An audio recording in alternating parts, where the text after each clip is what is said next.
There's a sign. It reads, Santa Rosa Beach, 1 mile ahead. I read this sign almost every year when my family takes our annual vacation to Destin, Florida. We're about 11 hours and 45 minutes in the drive, and you can smell the salt water in the air. You start to recognize certain landmarks along the way, and everyone becomes excited. Now, with that said, the car is about to explode. I can't feel my feet because they're asleep. Tensions are rising within the family. I really have to use the bathroom. 1 more minute, and I might just go insane. We've almost reached the promised land, and it definitely feels like 40 years. Now, we could have stopped sooner.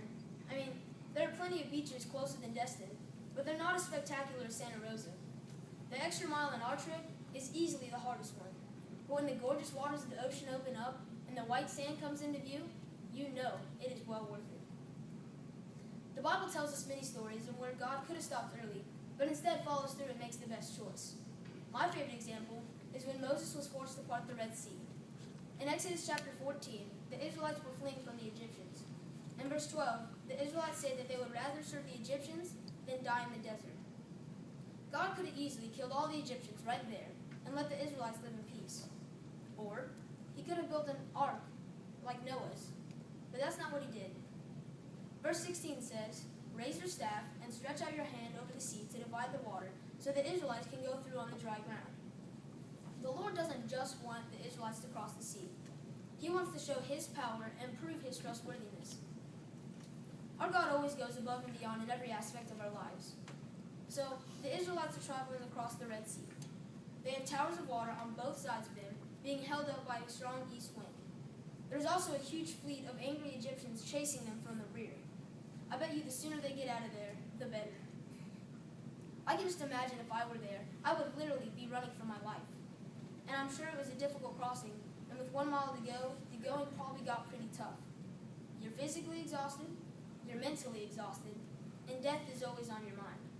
However, the Israelites survived, and the Egyptians didn't. The most important verse in this chapter, which most people probably don't remember, is verse 31.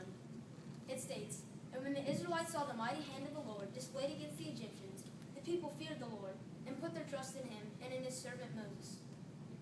God saved the Israelites. He destroyed the Egyptians. He parted a sea.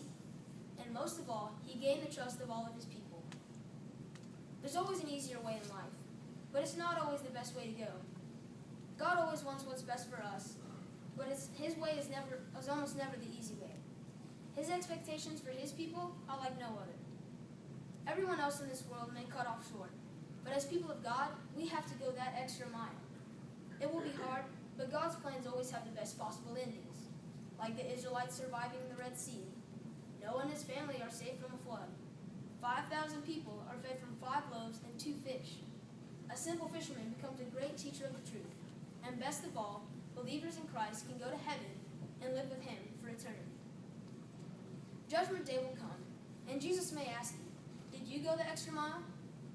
If your answer is yes, the majestic waters of the ocean may open up, the white sand will be endless, and paradise